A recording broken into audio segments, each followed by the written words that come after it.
Hey everybody, Jay Young here, the Jay Young Show. Thank you for coming in today. We're very, very excited. I've got my beautiful co-host, Jordan Soto. Jordan, how you doing today? Fantastic. Really excited about this interview that you're teeing up here. I mean, it's a really good episode. Yeah, I tell you, the mooch, Anthony Scaramucci. Talking about he Mhm. knows a lot about leadership, finance and navigating the big moments.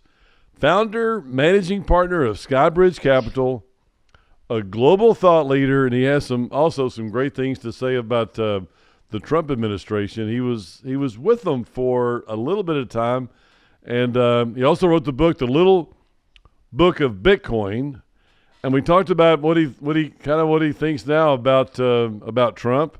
But anyway, let's jump right into the conversation now. Here we go. Hey everybody, welcome to the Jay Young Show. Here we go today, man. We're excited to have Anthony Scaramucci, the Mooch, on today. He's founder and managing partner at SkyBridge Capital. We're going to talk about that. We're going to talk about his SALT forum, which he just said is 16 years long, with his son, not his brother. I looked on the website and thought, oh, hey, this is anyway. But he also has co-host of two podcasts. We're going to talk about the rest of his politics, U.S., and also the Open Book. A long-suffering, just like us Dallas Cowboy fans, a long-suffering New York Met fan. He has a stint at Goldman Sachs. He had a 11-day stint in the White House and Harvard Law School. This guy's been there, done that. I look forward to having him on. Anthony, welcome to the show today. Well, I mean, first of all, I appreciate you saying 11 days, Jay, because a lot of people say 10 and it hurts my feelings. Why jip me out of that last day? That was a big day when I got myself fired. So, Oh my gosh. but Did they, anyway, did it's they, good to did they, be on with you. I'm a huge fan of yours, by the way. I've one of my buddies, Ray Solomon, introduced me to your show, and so I've been locked into it for the last several months, and you do a great job. So thank you for including me. I appreciate that, man. It's great having you on, and I appreciate you coming on. Give us your insight, man. I tell you what, you have incredible. You have an incredible resume. You've been there, done that, man. I love that because, man, that means that my listeners can learn from somebody like you that has that experience. And man, we're The ups and the downs, though, Jay, the ups and the downs, right? I got fired from the White House 30 years ago. I got fired from Goldman Sachs. I yeah, mean, I've had some twists and turns in my career, but like you, I'm a blessed person. Got the opportunity to live in the United States, and one of the greatest things about our culture, if you get up in the morning and you keep working, good things happen. absolutely, and that's exactly what that's. If you don't get knocked down a few times, and you don't know how to get back up, and look at you now where you are today, which is absolutely perfect, awesome that you're there now. But it is about some of those. So tell me about some of those. Yeah. Kind of go through your career a little bit. So give me a little Yeah, couple well, of. well, yeah. I mean, I don't want to bore people, but I'll give you the career in like a 2-minute infomercial. So I went to a public school here on Long Island. I'm 61 years old. I spent almost my entire life on Long Island, except for going to school in Boston. So I went to school in the town of Port Washington. My dad was a crane operator. My mother was actually a makeup artist. She used to do the makeup for the weddings out here on Long Island. So I never got to see my mom on Saturdays, but it was a great upbringing. Middle class family, lots of Italian food. Tufts, Harvard. I went to Tufts University, economics major, Harvard Law School, and got my JD. And then I went to Goldman Sachs. I was there for 18 months, got fired, Hmm. and then, believe it or not, got rehired into Goldman Sachs into a separate area. So I spent about a combination of 7 years there. Then I created my own business in 1996, sold it to Neuberger Berman, and then Neuberger got bought by Lehman Brothers. And I spent a year there before I left to start Skybridge. So I'm talking to you today on the 20th anniversary of Skybridge. I started that Oh, it's awesome. firm in March of 2005. And so 20 years goes by very quickly, but we've Yeah, got 4 billion under management, very, very diversified portfolio of private equity, hedge funds, and cryptocurrencies. And the way I got into politics was really accidental. I was really just trying to find a way to network with people in the business community And so I wrote my first check to Rudy Giuliani in 1993 for mayor. It was young Republicans for Rudy. I was one of those. He won. And then I had a successive series of people that I worked for, including the Bush family, Mitt Romney, George Pataki, who became the governor of New York, spent 12 years as governor. And it was it's exciting time to be in politics, of course. And then when Jeb Bush came out of the race in 2015, I went to work for Donald Trump. I had known him here in New York for many years. When the president won, he put me on his executive transition team, which I did for a while. And then when he got into office, 6 months into his term, he hired me. Of course, we were sparking and fighting in the White House together. I got fired after 11 days, very famous firing. And then I went back to SkyBridge and I, stayed on course. We made a Bitcoin investment about 5 years ago. I wrote a book on Bitcoin. If you don't mind, I'll just show it. It's called A Little absolutely. Bitcoin. That came out a few months back. It's available on Amazon and other places, but it just explains what Bitcoin is to people. And so we have a pretty large investment in Bitcoin, just under 10 figures in Bitcoin, about $800 or $900 million of Bitcoin exposure. Wow. And we've got 6,000 clients, nice business. But a lot of ups and downs, a lot of twists and turns, frankly. Yeah.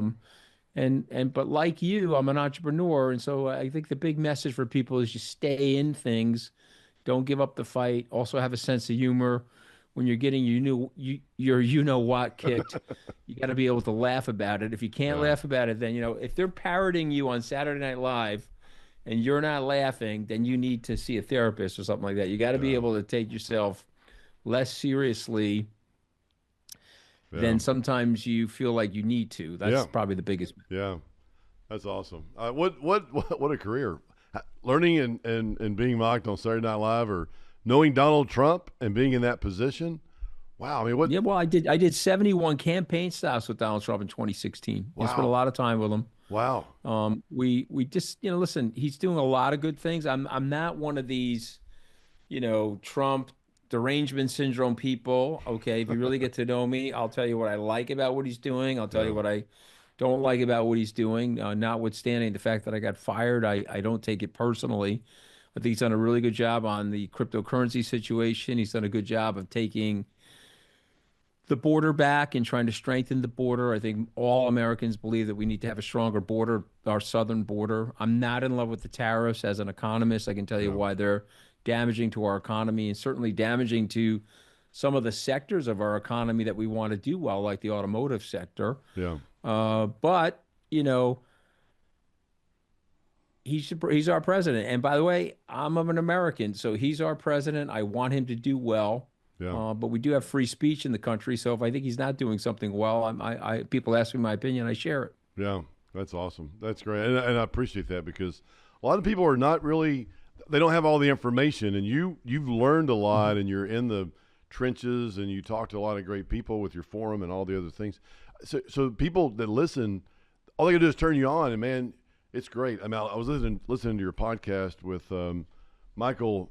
Was it Michael Wolf, the All or Nothing, wrote the book All or Nothing. I was listening to that, and man, I tell you what, it's just great information, in today's world, and how fast you can get it, so that's really good. I mean, it's funny that you bring him up, because Michael, here's another lesson for your viewers and listeners. Michael excoriated me in his first book. I mean, he ripped me to shreds. Wow.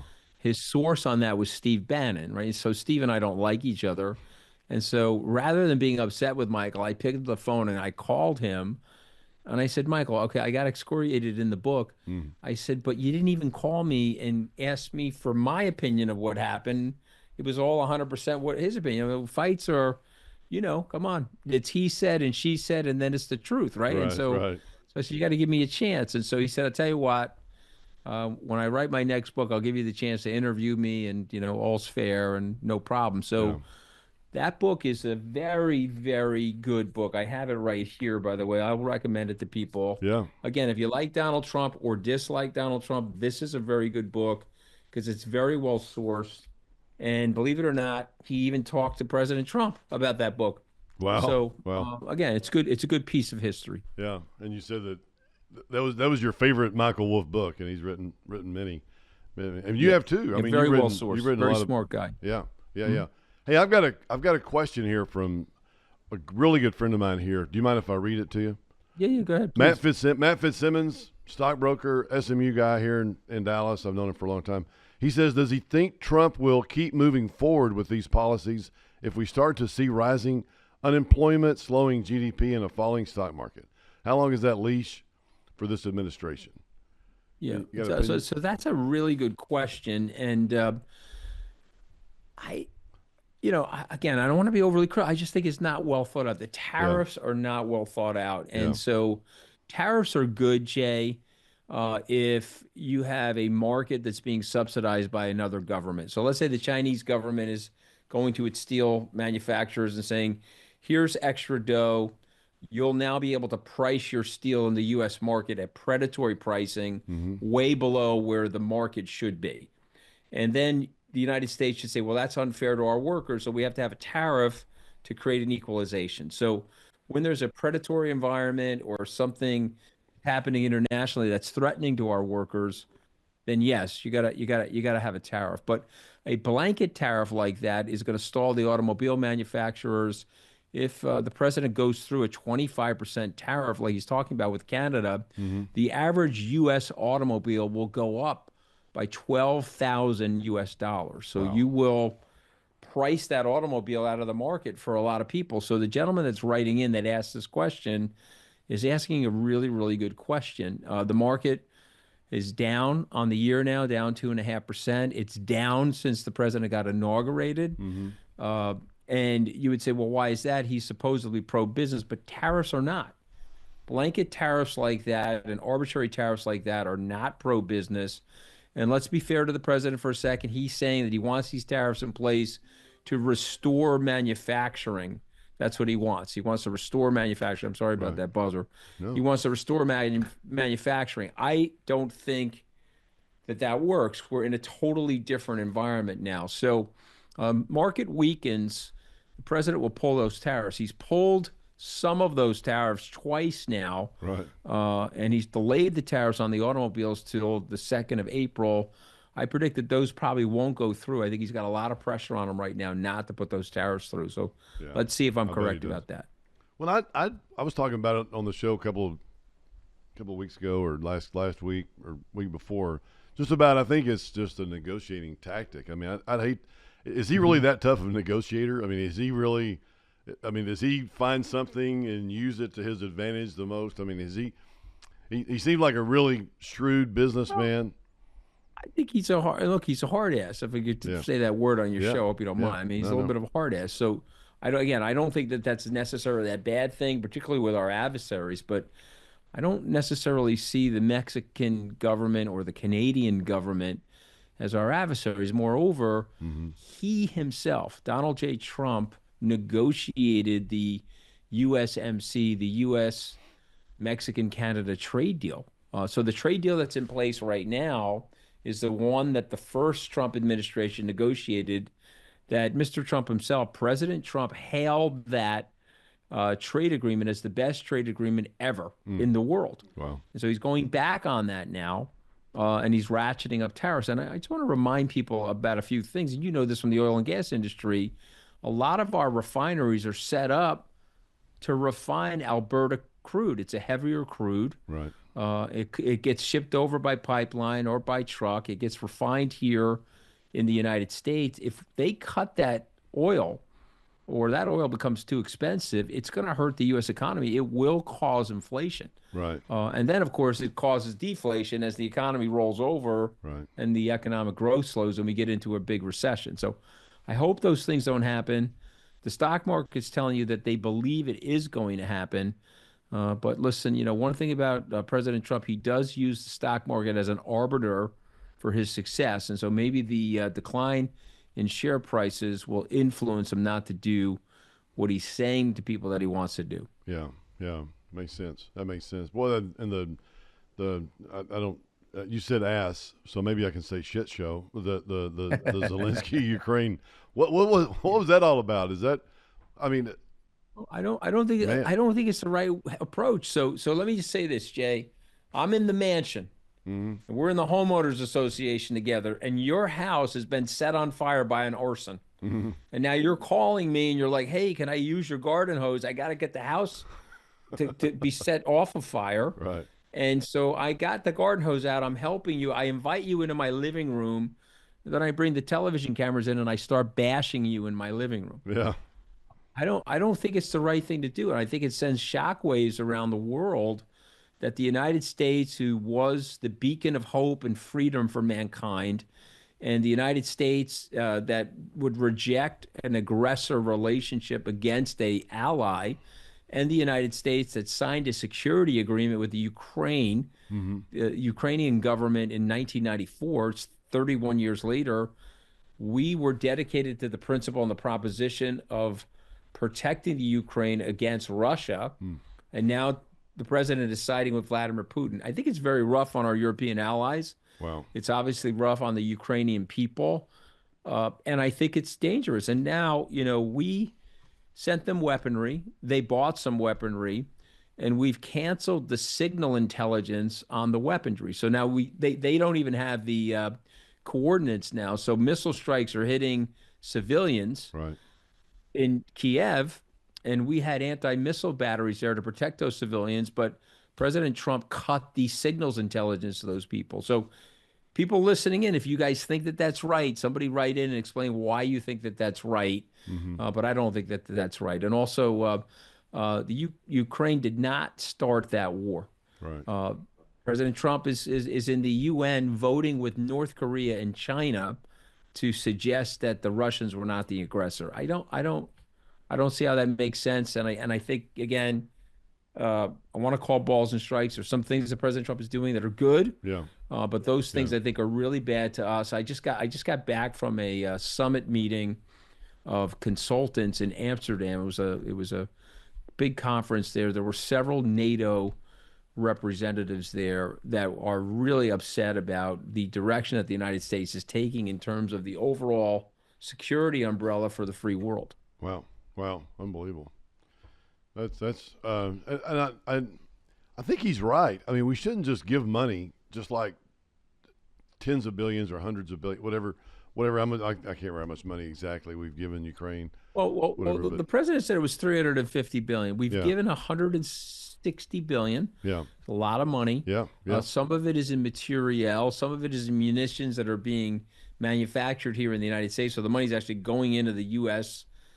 Economy, but then it's the materials getting shipped over to Ukraine. right. And so the president is right that we don't want a forever war. The president is right that we'd like to end the killing and violence. But I don't know if he's necessarily right that we want to partition Ukraine Right. and we want to set it up in a way that liquidates the democratic government there Hmm. and a Putin puppet is installed into Ukraine, because I think that could be a potential disaster for us. Yeah. But yeah, I'm all about ending that war, but we have to be fair to the sovereignty and the integrity of that government. So the notion right now, a lot of his cabinet members are talking about this, that they're going to give 22 to 23% of the sovereign territory of Ukraine to Russia. I mean, look, Yeah. it's not an optimal outcome. And what Yeah. ends up happening is same thing in 2014 when Putin took Crimea. We did nothing. He said he was going to stop at Crimea, and then he invaded. I mean, this is what happens. Right. And again, I'm not comparing anybody to Hitler. I'm just Yeah. talking about history. Yeah. Hitler told Chamberlain, "I'm taking this area called the Sudetenland. I want that area." It was part of Czechoslovakia and Yugoslavia. They said, "We don't want you to do it." He did it. Chamberlain went to go see him. He said, "That's it. I'm not going to do anything else." And Chamberlain said, "Okay, we have a peace deal with President Hitler or Chancellor Hitler." And of course, that didn't happen. By September 1st of 1939, he was marching in Poland. So, Wow. so there's a history of authoritarians Hmm. saying one thing, doing another. Remember, the Minsk Agreement, which took place after the Crimea invasion, was supposed to be a permanent ceasefire, Right. and of course, that only lasted 8 years. Hmm. Wow. Wow. I like Elon's comment this week. He says, "Hey, would you everybody pay your taxes into the United States government so we can give it to other countries. I mean, it's like, man, Yeah. let's just pay our taxes here so we can make sure that we're taking care of other countries. Listen, I get the frustration in the Oh, United States. I'm just saying that the U.S. has to be very careful because we're very integrated with everybody. mm-hmm, And let me just say this to you and your viewers and listeners. If you looked and analyzed our economy, we're 4% of the U.S., we're 4% of the global population, 26% of the world's output. That's where we stand right now wow, in 2025. And that's exactly where we were in 1980. So we've had 45 years. The entire world, as we both know, Jay, has grown a lot, economically expanded. Living standards are up in places like China, other mm-hmm, parts of the world. And yet the United States has maintained its economic superiority and its mantle of economic leadership. And so wow, there are reasons like that for that. Some of that money that we're giving overseas is actually to protect us. You know, when we give aid to Pakistan, it's in exchange for us keeping track of their nuclear weapons. We don't right, want their nuclear weapons to end up on like Al Qaeda eBay, as an example. yeah, And so we are paying them to give us the right to keep track of them. right, I would argue that those payments, while if you look at them prima facie, wow, we gave a couple $1 billion to Pakistan last year, that's taxpayer money. Just imagine a cataclysm of one of those bombs going off in New York, Los Angeles, or Chicago. mm-hmm, You know, it's trillions of dollars of damage and irreparable harm to the United States. So there is some methodology to the things that we're doing overseas. Moreover, the soft payments that we sometimes make to countries does help the prestige of the country and helps us maintain our supremacy as it relates to the US dollar. You know, we are the reserve currency for the world for a reason. We've got mm-hmm, very predictable laws here. We've got a diverse and decentralized government. There's a lot of reasons why we're doing so well. mm-hmm, And so I just want to be careful that we don't overly upset the apple cart. Is Elon Musk correct that there's waste and fraud in that government? Absolutely. yeah, Should that waste and fraud be cut out? It should. But we just got to be very, very careful strategically about what we're doing as it relates to our soft power. yeah. I mean, that's not our decision what they do with the money. It's our decision to give it to them for some peace. You know, have world peace and not like you Yeah. said, have nuclear Yeah. Well, bombs. remember, we sent $14 billion, which is the equivalent of about $250 billion, 2024 dollars. We sent $14 billion in 1949 to Europe to help rebuild Europe, Mm-hmm, also known as the Marshall Plan. And people would say, well, why would the United States give all that money to Europe? Well, Europe was devastated. And if we didn't give them the money, they probably could have ended up in the jaws of the former Soviet Union, and it could have been communized. And that right, would have been devastating for U.S. markets, the capital market system, democracy, et cetera. So I could make the argument that that money was well spent, mm-hmm, and it also gave America a big, rich market that we could export products into. So again, there's cost benefits to everything. And yeah, I think it's the same thing with the tariffs. There are benefits to those tariffs, and there are costs of those tariffs. I think we just need to think out what the costs and benefits are and recognize that everything is really, really connected. mm-hmm, If you pull a string over here, it could unravel something on the other side of the economic equation. yeah, yeah. That's true. That's true. I can see that. I can definitely see that. Hey, I know that when you wrote the book, a little book of Bitcoin, and you have written other books as well, but that was definitely a clear, I say clear passion project for you. It seemed like you really, No question. really got No into question. it. Really, tell our listeners here. What drove you to it? What do you think? Where's Bitcoin going? I mean, I know that, man, when President Trump got in, it's like went back from 70 to 100,000, and I think it's now at around 90 or something. But Yeah, it's about 88. Yeah, no, listen, yeah, I mean, I've been a Bitcoin holder for 5 years. wow. I believe in the long-term Where was prowess it and the 5 years long-term ago? tech. Where was it? I'm sorry? Where was it 5 years ago? So I bought my first Bitcoin at 12,000 in about Wow, October, September of 2020. awesome. It went from 10,000 to 69,000 into November 2021, and then it dropped because of the leverage in the system, and there was a fraud committed by a big cryptocurrency exchange called FTX, and so it's a very volatile asset. It went from 12,000 to Oh 69,000 my gosh. to 20,000, and now it's back up at 88,000. But I think the good news, and again, I want to be balanced. Mm-hmm. Uh, the Trump administration, and particularly the cryptocurrency policies being led by David Sachs, are well guided. They're exemplary, frankly. Mm-hmm. And I think David Sachs and his team understand that we need to make America the center of future financial technology innovation, future financial technology, fintech creativity. And so I think that stuff is happening. And this asset, as I explain in the book, is a store of value. This is a long-term digital store of value. Right. And if we're correct about this $88,000 price will go to 888,000. Wow. Because that would represent the same market capitalization of gold. And so is that going to happen today? No. Could it happen over a 5 or 10-year period? Yes. And again, if you own Microsoft the last 10 years, you did 10 to 1 on your Microsoft. You did very well. I think this is an asset like that. And I am recommending it to our clients. Can't, I guess, give you investment advice directly, but at least I can explain the reasons why we like it. And I try to do that in the book. Yeah. That's awesome. Hey, okay, let me look at it again. I got Matt Fitzsimmons, my guy here. He wrote me another question. He said, also Sure. as a Bitcoiner, what does he make of the idea of a strategic reserve that includes this guy's pretty sharp here. Mm-hmm. Includes us buying other crypto like Solana, ETH, etc. Do we really have the money to be buying non-productive assets?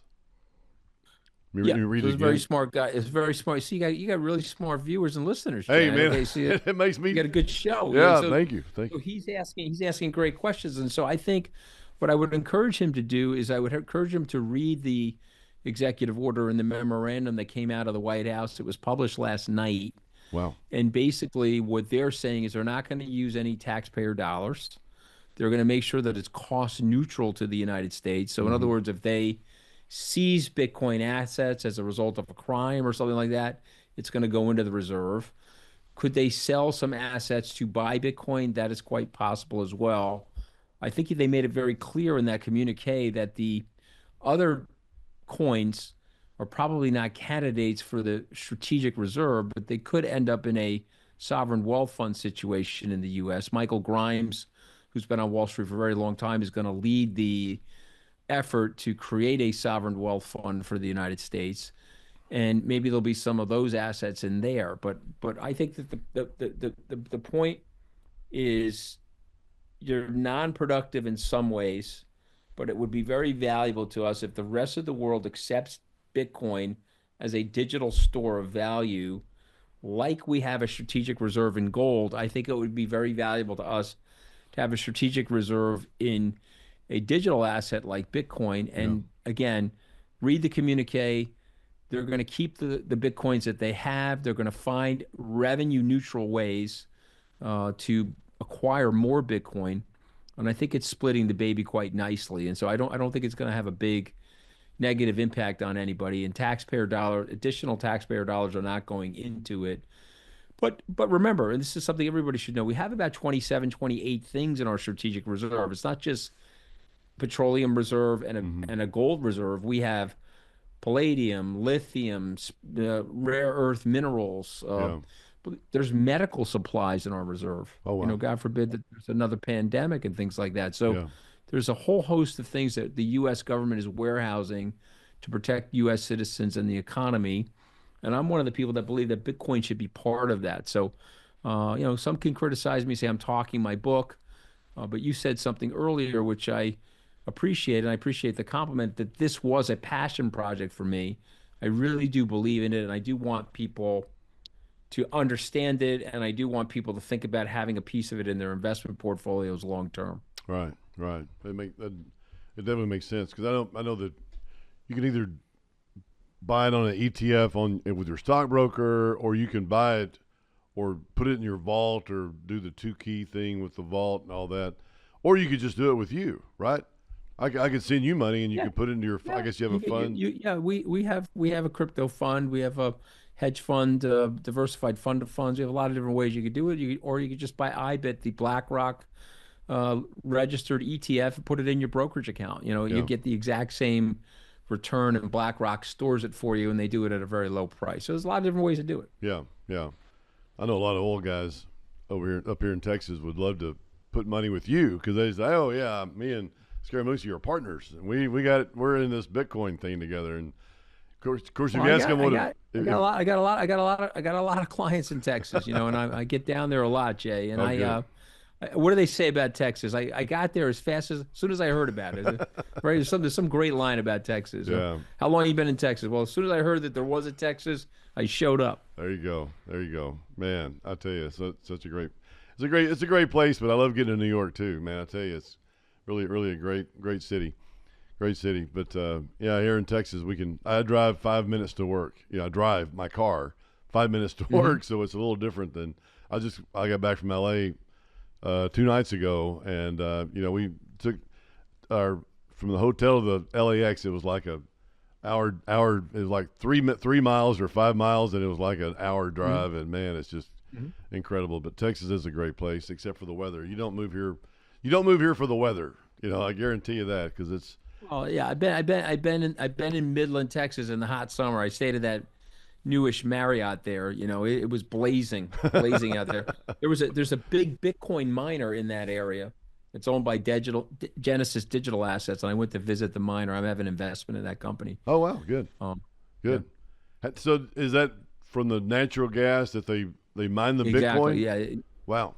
They're mining the Bitcoin with some of the blow off natural gas. It's also when you really learn about Bitcoin, they use the energy as a regulator for the grid, and so it's actually helped sustain the grid. And it's low. It's a low cost. You guys are providing low cost energy to mine Bitcoin out there. So, listen, I enjoyed the trip, but it was blazing hot. To your point, yeah, man, it is hot. It gets hot. My daughter's boyfriend played football at the University of Texas at Permian Basin, and in the summertime, it's like, oh my goodness, man, it's hot out here. Double, yeah. Okay, hey, but it is, and we'll talk about the weather some other time. But it is great. Dallas is a great place. So do you know Greg Lippmann? Have you ever heard of Greg Lippmann? Did the deal with Deutsche Bank? Yeah, Greg is an old friend of mine. I knew his dad very well, and I knew Tom really well, and so when I get to New York, I love to go see Greg. He's had such a great success. I'll never forget the first time I was up there. I was a part owner of the Texas Rangers baseball. Don't get mad at me because I know you're a Mets fan, but I was a part owner of the Texas Rangers, and we were up there for the playoff game against the Yankees. I don't know if it's 2010 or 11. I think it was 2010. Yeah, it was 2010. 2010, yeah. It was October of 2010. Well, you and I were probably at the same game together, frankly, because I went to all those playoffs games. And by the way, you'll laugh at this. I went with Regis Philbin. I don't know if you remember that television host. Yeah, absolutely. And who did Regis Philbin bring with him that I sat next to with my wife? A guy named Donald J. Trump. Oh my goodness. We sat together. We were in Hal Steinbrenner's box. Oh my God! At that game. Wow. Unfortunately, his father had passed away the summer prior, and so it was the first Yankee playoffs that George Steinbrenner hadn't seen, and it was sad. It was sad in some ways, but Trump was with us that day. Oh my goodness! Wow. How funny is that? Right? That is very funny. And they put all the owners. We were up in the second deck. We weren't anywhere close to you, and I couldn't even see you. Probably they put up the ownership. The Hicks family was one of your partners, right? Tommy Hicks. Right? Well, we had just bought it. Matter of fact, Tom Hicks was there. You just bought it, okay. Yeah, Tom Hicks was there, but we had just bought it from him. And I remember Tommy. Yeah, a media guy walked up to me and he goes, "Hey, are you part owner of the Texas Rangers?" And I said, "Yeah." And he goes, "I said, dude, you don't want to talk to me. See that guy over there? His name's Tom Hicks. Go talk to him. I mean, that's the guy you want to talk to." I love it. Who the hell's Jay Young? But anyway, but they set us up on the second deal, and it was an incredible deal. But I was there, and that's when Greg the book had just been written, for Greg, and talking about the Big Short. He's like, "Hey, have you read this book?" And I didn't know the book. I didn't know this whole thing was written about Tom Lippman's son, Greg, because Tom had passed away, and I'd met Greg several times, and so I just went up there to see him and said hello. And all of a sudden, he says, "Hey, yeah, have you read the book The Big Short? And I'm like, no, not yet. I said, but my finance guy just gave it to me. And he goes, oh, okay. That's all he said. He didn't say anything else. So I got back and I started reading it. I'm like, well, wait a minute. This is about Greg Lippman. This is about Greg. Yeah. So Greg's a great the movie, guy. You know, the guy that plays Greg Lippman in the movie, I can't remember which one. It was Steve Carell, but yeah. Yeah. Listen, Ryan. I mean, Greg's been around a long time. He got that right. That was a painful era. Yeah. Michael Lewis wrote that book. We survived that era. We ended up doing a few acquisitions as a result of what happened to the banking system, which was beneficial to us. But again, a big lessons for viewers and listeners, entrepreneurs out there. You got to think. You got to be a mental Swiss Army knife. You got to pull out the tool that you need at that moment. Exactly. And then you got to be very quick to change tools when the business environment is changing. And so we almost went out of business, actually. You know, it was a really rough time for us, but it turned out that rough time was actually a big opportunity. We ended up buying a few assets from Citibank that were still with us today, 15 years later. Oh, wow. That's great. Is that how you – so just tell me a couple of things. How did you – so your income went to nothing, or and what did you do? How did you get back? I mean, I had my fund lost about 35% of its value. Ooh. And you say, whoa, that sounds catastrophic. But compared to the market was down 50. This is back in 2008. And so we started getting redemptions. Yeah. The Fed then cut rates. And so we started seeing the market activity rise. But they also gave a ton of money to the banking system. Mm-hmm. But they told banks like Citibank they had to shed their non-core assets. So Citibank had a fund of funds that they put up for sale. I bought that, or not me, but me and my partners bought that from Citibank at a discounted price. And when the market recovered, Jay, you know, we had lost some money in our fund, but we were making it back. But we had this other fund that we had from Citibank, and the combination of those two things was quite good for us. And it ended up, I think it ended up saving the firm, if I'm just being so direct. I mean, we were in a perilous situation. I would have probably have had to cut staff, and I don't know, would we have made it? I always like to think that we would have made it. We've made it 20 years so far, so we're pretty resourceful. Yeah. But that was as close to a near-death experience as I've had in business. 2008. Wow, that's awesome. Resiliency. I bet you've got a lot of that. You gotta be resilient, Joe. What are you gonna do, right? You But have just no choice. buying things. I tell my kids, you have no choice. Can't complain. Don't play the victim. Get up in the morning, do the push-ups, make your bed, and let's go to work. Okay, let's see where we can find opportunity somewhere. Absolutely, that's awesome. That is such a great, and I mean that's what people need to think. It's like back when 2020, our sales went to almost zero. We're producing oil at negative numbers. I was just saying the oil by March, April of that debacle, the oil was. They were giving the oil away. I mean, you had to buy. I mean, I guess it was a negative price for oil. I mean, I was like, oh my God.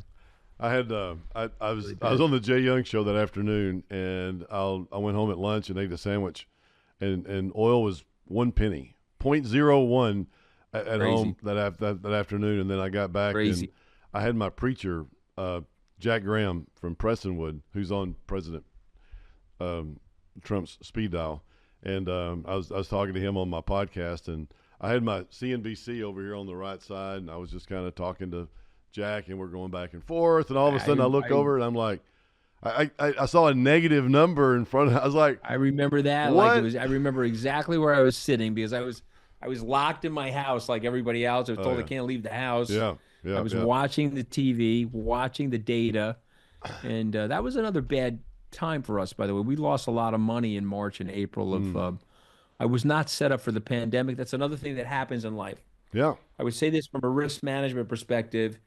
The things that you're worried about are probably not the things that are going to get you in trouble. It's the things that you think you know with absolute certainty, Jay, Right. where you're dead wrong. Right. Okay. And for myself, I had left I'm embarrassed to admit this today, but I will admit it. I was at a World Health Organization meeting in January. And 2 World Health Organization officials told us this was not going to be a big deal, that this was going to be like SARS or MERS. You remember those from like the early 2000s? Yeah. So I was set up long, and I was set up for a non-pandemic. And so when that pandemic hit, I really got hurt. Wow. And so, and I say this to people as a cautionary tale. It's not the things that you worry about that really hurt you because you organize yourself to prepare for that. Right. It's the Right. things you think you know Right. that you should be worried. In other words, that you're wrong about. You think you know it certainly, but you're wrong about it. Yeah. That's what really got me. Wow. Unbelievable. That's great. Good words. But I tell you, the resiliency is just incredible. I love that. We're a fellow Capricorn. I looked up today, and you were born Oh in yeah, when's your birthday? January 3rd. All right, there you go. We're in the same week, man. You and Yeah. me. Capricorns know how to eat garbage, man. Got to eat garbage. We're the goat. We're the goat of the Man. stars, right? Absolutely. We climb to the mountaintop like a good mountain goat, but we eat a lot of garbage along the way, Jay. Absolutely. 100%, man. 100%. You never know what's on the other side, but you just got to keep chugging, man. I know. I listened to a lot of motivational stuff, back in 2020, and which man, you had to. Man, you got to sit there and do exactly what you're saying. Get up, do your push-ups, be positive, look and see what you're going to do every day. No question, man. I wake up every morning at 6:30 a.m. and I read the Bible. Man, that Bible's that first thing in my hand, and I just think about it. I think about how I can give back, how I can be thankful, and all of a sudden I think about what's on my day for today. And today I'm interviewing the incredible Anthony Scaramucci. Man, what a great day, huh? You're being sweet, But I mean, just talking about the Bible for a second, there's so much wisdom in the Bible, but the number one thing, because everyone says, well, what's your number one thing in the Bible? And of course, forgiveness and redemption and things like that. But for me, there's a passage in the Bible, happy is the man who's happy with their lot in life. I just want you to think about that for a second, because there's people that have more than us, there's people that have less than us. But if we have our health, Jay, we have our family around us, we're very, very blessed people, and people need to dial into that more and dial into less of what other people are doing. And it's right there in the Bible. Yeah, absolutely. 100%. I'm 100% believer in that. I mean, because you can, there's the people a lot less than us that are happier than us. No question. And what because take it with you. Because they're happy with their lot in life. They've accepted who they are, and they're comfortable being who they are. Yeah. And their job is to make other people happy. If I could reach out and make people happy instead of, trying to make their life miserable, just make happy. Let's all get on the same page. Let's make everybody happy, and let's see how many people we can make happy today. I pass out a little 100%. I pass out a little thing, and I'll get you a copy of my book. I'm gonna sign you a copy and send it to you. Okay, please. I'm looking forward to that. Absolutely, love for you to read it. I'm getting the second edition is going to come out because there are some things that have changed, but I don't know if maybe I need to ask you this.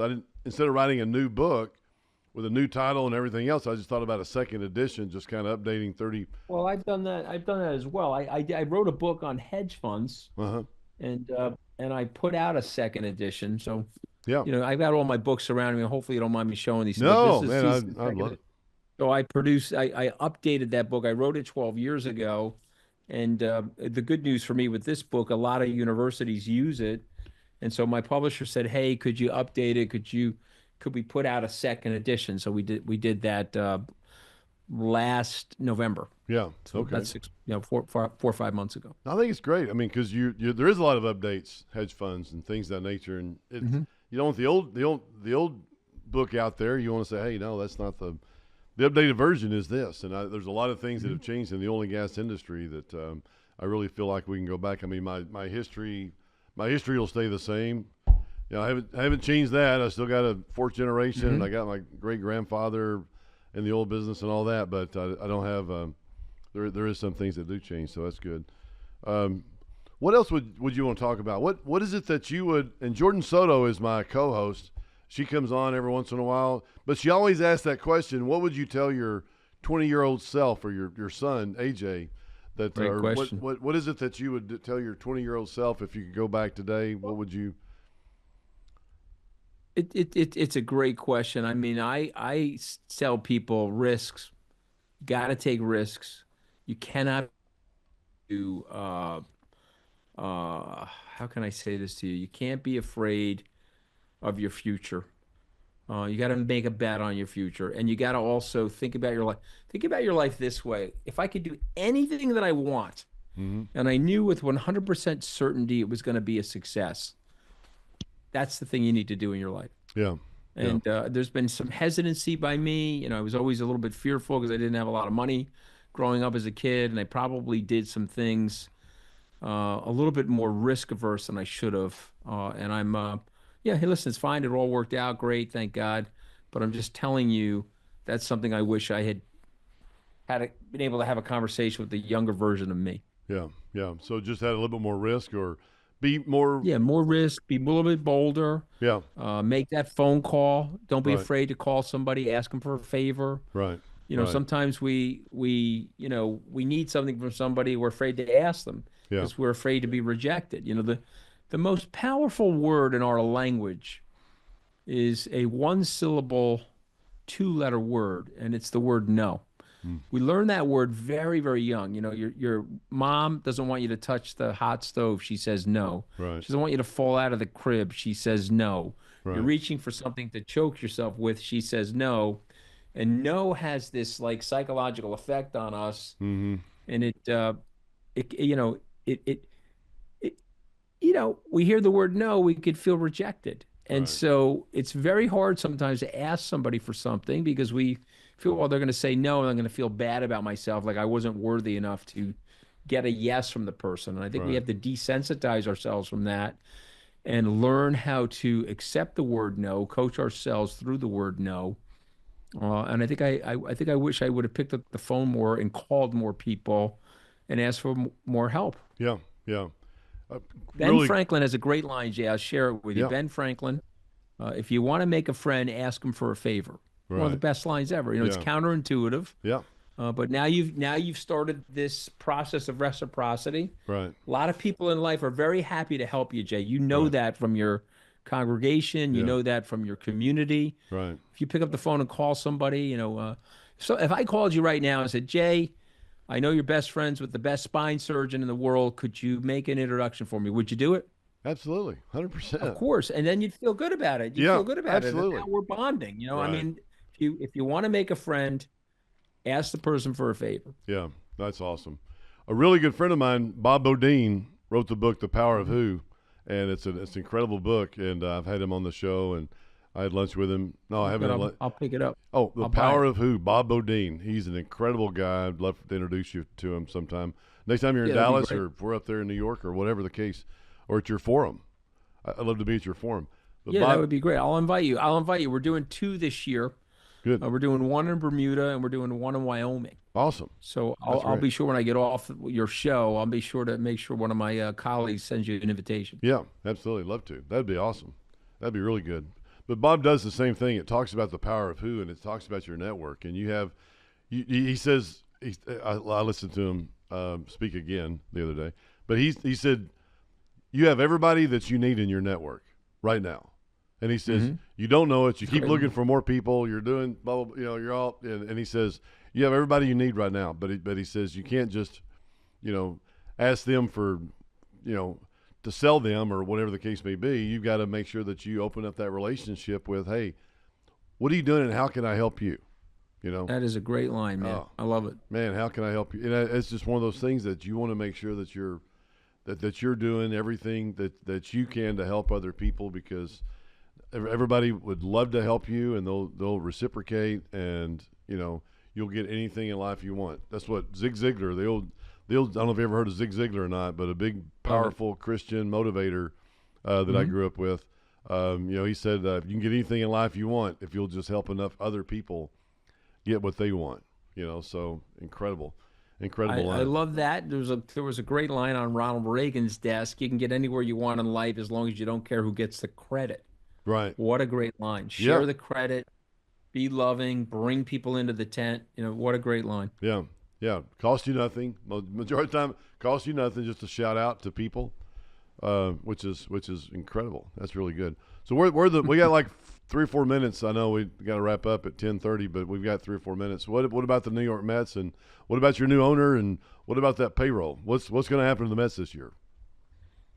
Well, I think Steve, he's a really close friend of mine. Full disclosure, I have a lot of money in his fund. I think Steve is a brilliant guy, and he's done a few things that I think are going to work for him long term. Is he's given the baseball decisions, operation, scouting, the selection of everything to baseball people. I think sometimes owners get in trouble when they try to run that process. You know, they may have made money in a different industry.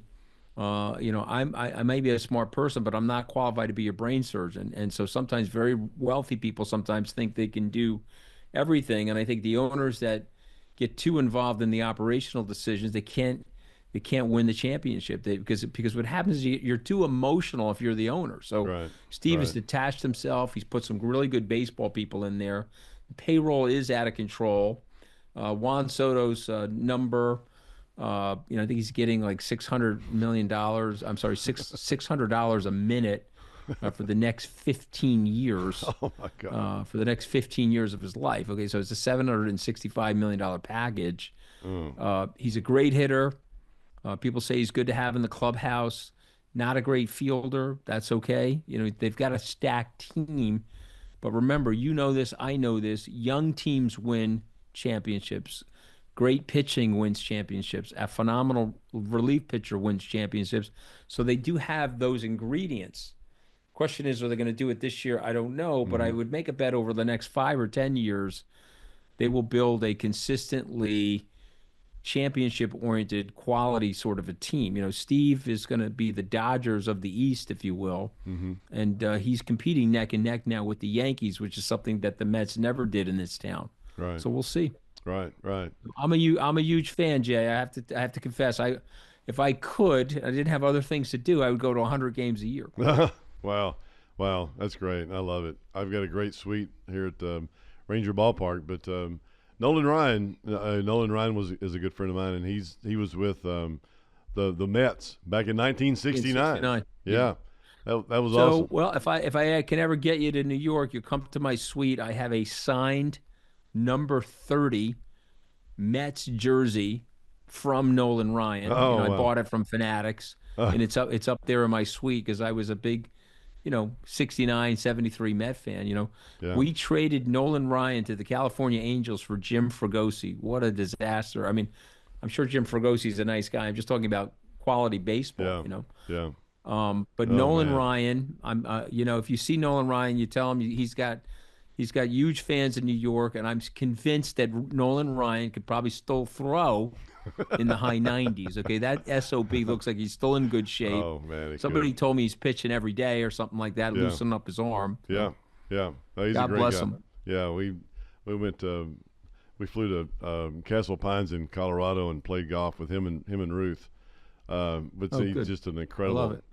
And Ruth, Tell him he's still got a lot of friends and a lot of fondness Oh, here in the I definitely New York will. area. I definitely will. If you watch the Netflix deal with Nolan and the Ryan family, Ruth got in the golf cart, and she got in the golf cart, and she did not hit a very good shot, and she got in the golf cart, and she just was so mad at herself, and she's like, "Come on, Ruth, just do better," and she was, man, you could tell where Nolan got a lot of that fire, man. It was from her, man. I love it. That's I love it. A lot of very successful men are powered by the women behind them, for sure. No question I about love that. it. I think Yeah. it's awesome. Yeah, that's great. That's great. Well, hey, anything else you want to share with your fund or your whatever? Let's just wrap it up. No, listen, I'm available at Scaramucci on Instagram or Twitter. Anyone want? Also, my direct messages are open. People can shoot me a message. I try to respond to everybody. Yeah. And I would just tell you that the secret to getting successful in my mind is staying in things, be determined.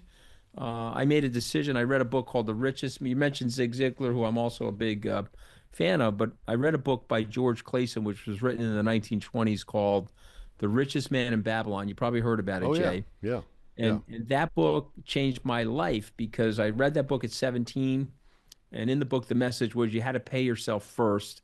And so we all have a cable bill or maybe have a car bill or a student loan or a mortgage.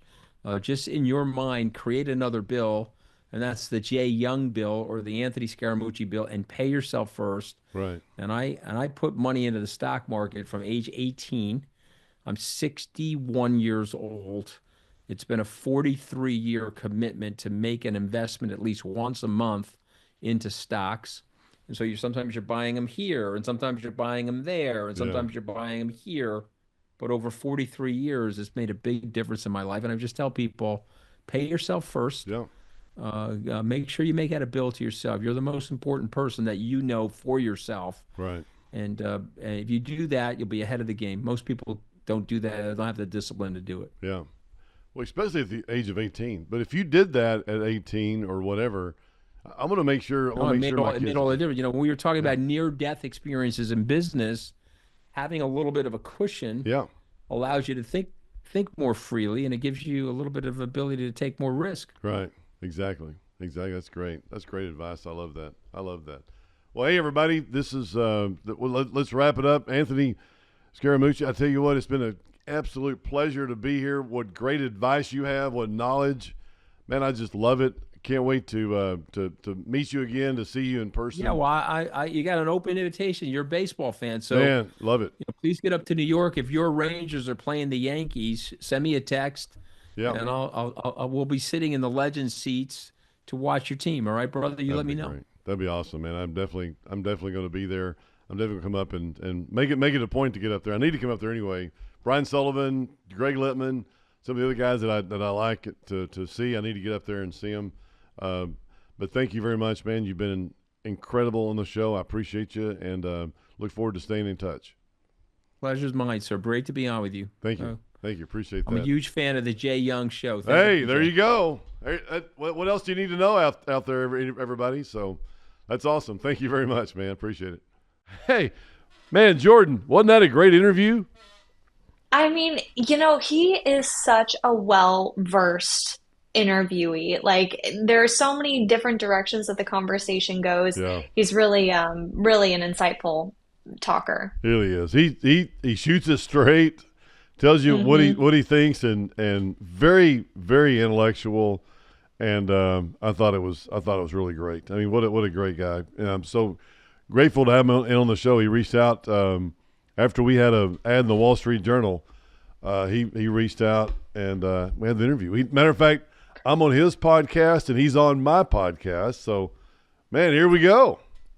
Well, there you go. And that's how the world turns. ROR, return on relationships. We see that all the time in oil and gas. Hey, speaking of, oh, go ahead. No, go ahead. We're going to talk about the IEA report. Yes, I was going to say it's time for the oil and gas news. Let's get into it. Yeah. Well, we're talking about the renewables gaining ground, but the thirst for oil, the demand for oil isn't going down anytime soon. And the IEA this week, which is your national government agency that talks about how much oil are we producing, what's the supply and demand situation, they're talking about it right now, and they're not talking about it. Matter of fact, there were some other big agencies last night that said we're going to need about $18.5 trillion here in the next few years to kick off oil and gas drilling, because the demand for oil is not going away anytime soon. I thought that was something that's good for us, because we're in the oil and gas industry, and to see that our product isn't going to zero, which is pretty cool. I thought was good. But anything that you have on renewables, Jordan? Well, not so much on renewables, but the thing that I thought was really interesting is that India and Southeast Asia are driving the global consumption. And I know that the population in those areas is quite vast, right? But was this surprising to you to learn that India and Southeast Asia were driving the global consumption through that IEA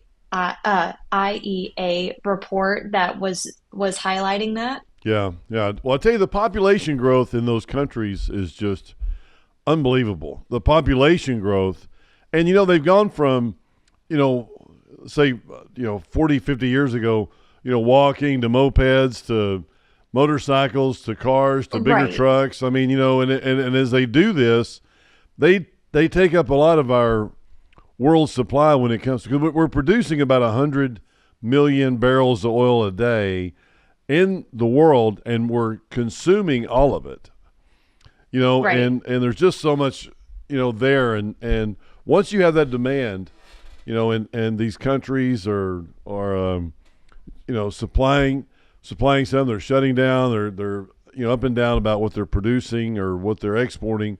and like with OPEC. But we're going to see the demand for oil continue to go up for a long period of time. So we thought that was very, very interesting, and it's good to see that our what fuels the Jay Young Show obviously is oil and gas, and the thing we've been into for decades. We're going on our 30th year, but it's good to know that we feel like that oil is going to be around for a long time. We don't use oil just for gasoline cars, and I think that's what a lot of people feel like, that it's only gasoline cars. It's other uses. There are more uses than just gasoline cars. I mean, there's plastics, computers. Yeah, computers. I mean, there's the computers that we're on now. Yeah, Bitcoin. I don't know about that. I've never seen a Bitcoin. I mean, with mining, right? It uses a lot of computing power, which takes oil and gas to power it. So, it's just kind of like this cycle. But when you were talking about renewable energy, like, it is helpful to have, but it's just not everything. And I've been, I've said this for many years now, but it's going to be an energy transformation, not a transition.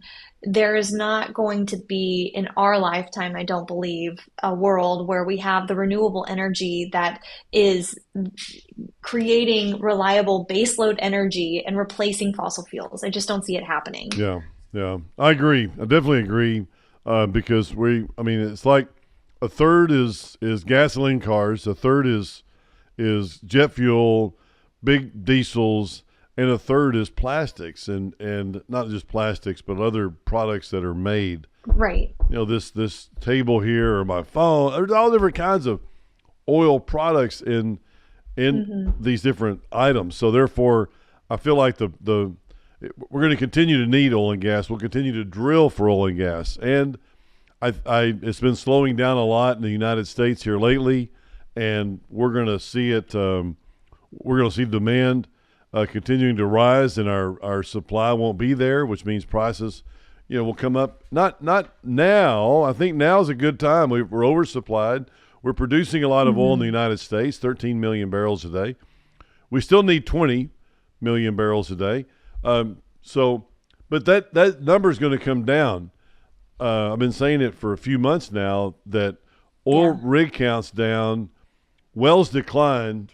Especially shale wells will decline in production, and when that happens and we don't have the oil, these OPEC countries will take advantage of us. They'll sell us oil, but it'll be at higher prices in the future. So, they know what they're doing. They know what they're doing. This is a big boys game. I mean, at 20 million barrels a day, that's a lot of money that exchanges hands for sure. Absolutely. And I think that one of the key things for you at King Operating is, being that investment opportunity where investors can think long term in a shifting market, and wherever that market shifts, King Operating is there to have their back. Right. And we have a 3 to 5 year plan. I mean, we buy low, sell high. We're looking to develop assets at this time and develop them. And at King Operating, you can go to kingoperating.com and learn more about that. I'm a fourth generation oil and gas guy. You can learn more about that. But in the meantime, before you go to, or after you go to kingoperating.com, you can pause your button. Now people, I guess they pause. Just tap the screen, right? Yeah, tap the screen. That's how you do it. Tap the screen, go to kingoperating.com, fill out that questionnaire. I'll send you an autographed copy of my book. But in the meantime, we're talking about the Jay's Weekly 5. I really do love these. I think this is really cool. Not that we call it, not because we call it the Jay Young Weekly 5. That doesn't have anything to do with it. We could call it the whatever Weekly 5. I just love these. You could just call it the Weekly 5. I don't know. I mean, I think that it's great though, because every week it's exciting to see what is the new word of the week? What's the verse? What's the book? What are you watching? What are you listening to? It's a way for people to really, I think, get to know us a little bit deeper and again, always going back to ROR, return on relationship. Our goal is to have a relationship with those that are listening to the show and learning more about us so that we can learn more about them and, Hey, that's a speak great, to those things. it's a great segue into tap below and tell us, what is your favorite word? We'll use a favorite word or your favorite Bible verse or your favorite book or what. Tap them in here and we can give us some ideas, because some days I'm just sitting here trying to think about what in the world, what would be the greatest word of the week. Encouragement. That's this week, but I may not know one next week. So let's help Jay me out. needs a little encouragement this week. I do need some Put encouragement. some words below. Wow, that is awesome. I love that. What does encourage mean? What does encourage mean to you, Jordan? What do you like about the word encourage? I like encourage because it's tied into community, which I think is so important. And whenever we're looking at our community and they encourage us to find courage and to persevere and to continue forward and find our best selves. And I think that is what it means to me, is to look into the community that you're a part of and encourage, go and do what it is that you're wanting to do, like what you're meant to do. But yeah, I think that the word kind of says it all. It's encourage, right? Encourage, yeah. When you're in your community and you're encouraged, you're able to go forward further. And I think that that's kind of, to me, what it means. What about you, Jay? Yeah, I think it's a really good thought. I like it. It's building people up instead of tearing them down all the time. It's Right. helping them see their full potential. It's like a coach on a football game. I mean, it's like, even though that guy he might have just had a penalty or whatever, he still encourage them when you get off the field. So it is. It's a great word. I love it, and it's also in our Bible verse. Our Bible verse of the week. Our Bible verse of the week is first book of Thessalonians 5:11. It says, "Encourage one another and build each other up." Man, I love that. I think that's awesome. I mean, I played sports and whatever in high school, college, and when I did, I got a lot of encouragement, from people thinking, man, you know what? We want to encourage this guy, and even though he's not that good of an athlete, we want to give him encouragement, because maybe he is a good athlete. He's down there somewhere. Maybe we can pull it out of him somewhere. You're not doing great, but you're doing good. Yeah, exactly. Exactly. Man. So I do love that. I will say though, Jay, Yep. you are one of the most encouraging people that I've talked to. You always try to find something to pump someone up. You are one of the best hype men that there are. So I mean, I appreciate you. If you're ever lucky enough to have Jay Young in your corner, whether that's through investments, mentorship, or just a conversation, Jay is definitely one of those people that Oh, you're that's going to great. want to be around, because That's the great. encouragement is never, he never lacks the encouragement. Yeah. Well, I appreciate that, Jordan. I'll tell you, I love people, and I want them to do good. I want everybody to do good. And I look for that. I look for, everybody on our team here at the company. We've got 40 something people here. And I try to encourage everybody. I don't want to be the Debbie Downer or the gossiper. I don't want to do that. I want people to feel like that they're important, and I want them to be the best for themselves, because it makes me feel good when somebody like you, or this past weekend I was with one of my best friends from Denver, and him and his wife says, "Jay, you always say the nicest things, and you're just so, kind of like what." And I'm like, you know what? That's great. I'm glad you. I was thinking in my mind when she was saying that. I was like, you know what? I'm glad that you see that, and that you feel good when you see me, or feel good about yourself and all that. It's a lot better than the alternative, for sure. It's true. You don't want to walk up to somebody and they're like, all right, well, I don't want to talk to that person. Like, head on. Exactly. And I love the book, the new book called The Energy World is Flat. Daniel LaCalle, or it's a leadership read. Same thing here, but it's practical. Talking about the practical takeaways that we take and the things that we learn. And, it's like Zig Ziglar said, you can get anything you want, anything in life you want if you'll just help enough other people get what they want. And I think that was really, I was listening to the 8-tracks. No, I don't know if they had Zig Ziglar on 8-track or not, but I was listening to Zig Ziglar on cassettes for sure, and listening to Zig Ziglar. He's a great encourager. He's passed away a few years now. I've had his son Tom on the Jay Young Show many years ago, or not many years ago, but a few years ago, I guess during COVID, I remember. But Zig Ziglar was one of those that wanted to encourage. You're a great sales manager. You're a great person. You're great, but just help each other out, which is really good. The show of the week, or what we're watching. I'm sorry. Do you have a book, or you have anything you want to talk about, or you just want to go straight to the show?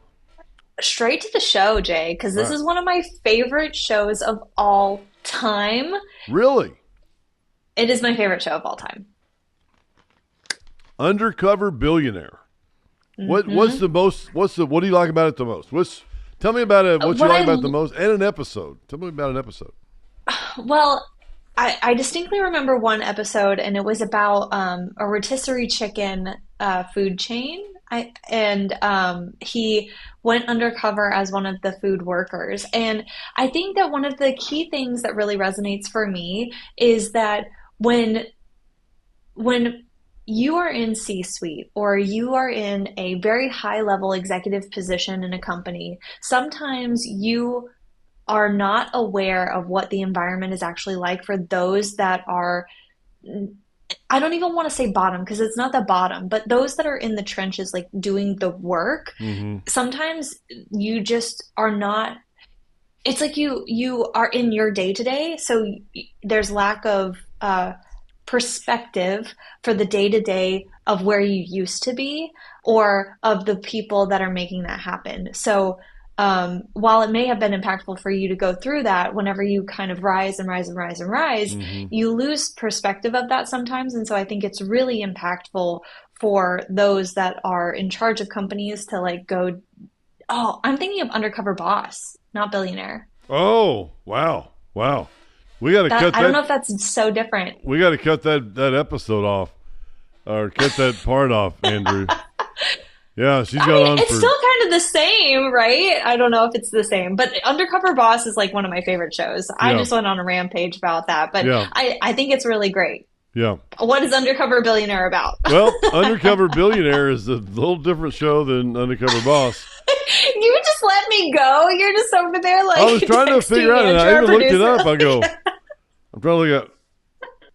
Yeah. All right. Yeah. Anyway, Undercover Boss is a great show. If you've never watched, I'm over here talking about rotisserie chicken. Your face is like. Yeah, I was thinking, is that Boss or Billionaire? But anyway, so I had a friend that went on Undercover Boss. But anyway. Really? Yeah. We need to interview him. Yeah, I can't find him right now. He's got involved with that. He got involved with one of those things. He's from Vegas. But anyway, we'll talk about that later on. Let's. Okay. So Undercover Billionaire. Great Billionaire. Show. Love it. It's a lesson about persistence and optimism. I mean, it's like, and the first episode I watched was Grant Cardone. He got off in Colorado, in some small town, Pueblo, Colorado, I think, with zero. Oh no. With zero. Called and had to build a big business up, a billionaire business or whatever, in a year. I have seen that. Yeah, yes. yeah. And Grant does it. I mean, he does it. He has zero money. He starts off homeless. He finds a place to sleep. He finds a place to go to work. It's all about his mind. It's all about what he's doing in his mind and how he gets out of it, how he gets out of his own way, or how he gets into his own way, or how he gets to doing things that he loves doing, and he knows how to do it. But you need the resources, obviously, to get there. And he started off in real estate, and he built up a pretty good sized business in in a short amount of time. But I think that's the undercover billionaire we're talking about. But hey, we'll make this a double episode, undercover boss and billionaire, just for everybody's pleasure. But no, I met a guy, Scott Sabella, and Scott Sabella was a guy that he was on. He did undercover boss for on the MGM Hotel and Casino in Vegas. And oh wow, yeah, I've known Scott for a long time. But we used to. I mean, back in 30 years ago, we played golf together. Well, maybe not 30, 20. We used to play golf together in Vegas. But anyway, good friend. But I thought that was very, very funny. It was hilarious. Really something neat. But anyway, now that we have 2 shows for you to watch this week. We have Undercover Boss and Billionaire. But the big thing here, the big thing is to talk about encourage. I encourage you, and I'm encouraging Jordan right now. She loves that Undercover Boss, and I'm glad that she – see, I encouraged you. I was encouraging. You redirected, but you encouraged along the way. And I could have gone, Jordan, hey, don't be quiet. It's not Undercover Boss, it's Billionaire. I could have done that, but I didn't. You just let me go. Man, see how good of a guy I am. For like 5 minutes. I didn't want to discourage. I wanted to encourage, and that's what I did. You did. There and you go. did, Jay. Man, what an episode. Woo! Man, good job, Jordan. Hey, but anyway, who's on next week? We have on Nancy Lieberman next week. I'm on her board, and she is a firecracker. I mean, she's 65 or so years old, but she's still twirling the basketball on her finger. She's building sport courts juggling all over. All the plates. Oh, she's like the Harlem Globetrotters. And she is awesome. Mm-hmm. What an awesome woman she is. Her heart is incredible. She's been on the Jay Young Show a couple of times. But we're going to have her on this week or next week because I love her. She's a great person. She does everything for kids. She goes into some of the worst areas in the country and raises $100,000 or $125,000 from her network, and they go put in a brand new sport court in the area. So if it's an old one, they'll repaint it, put the Tariffs or whatever on it. Put the basketball goals in. They'll hand out 100 basketballs to kids all around the community. She'll give basketballs, 100 basketballs to the policemen around the area too. So the policemen can give it out. So just an incredible episode. I can't wait for you to listen to it next week. But anyway, really excited about that. And I'll tell you what, we're gonna have to go for now. Jordan, glad you were here. Thank you so much for helping me out. You're just an undercover boss over here. You're just you're the content creator over here. You're creating your own content as we go. I love it. No, I'm just kidding. There you go. Anyway, Jordan, thanks for being here, and thank you everybody for listening to the show. I really enjoyed it. Jordan and I really enjoyed it, and we look forward. Hope you enjoyed the mooch Scaramucci. And we hope you're going to come back next week to listen to the Nancy Lieberman Show. So thank you very much, everybody, and we'll see you next time.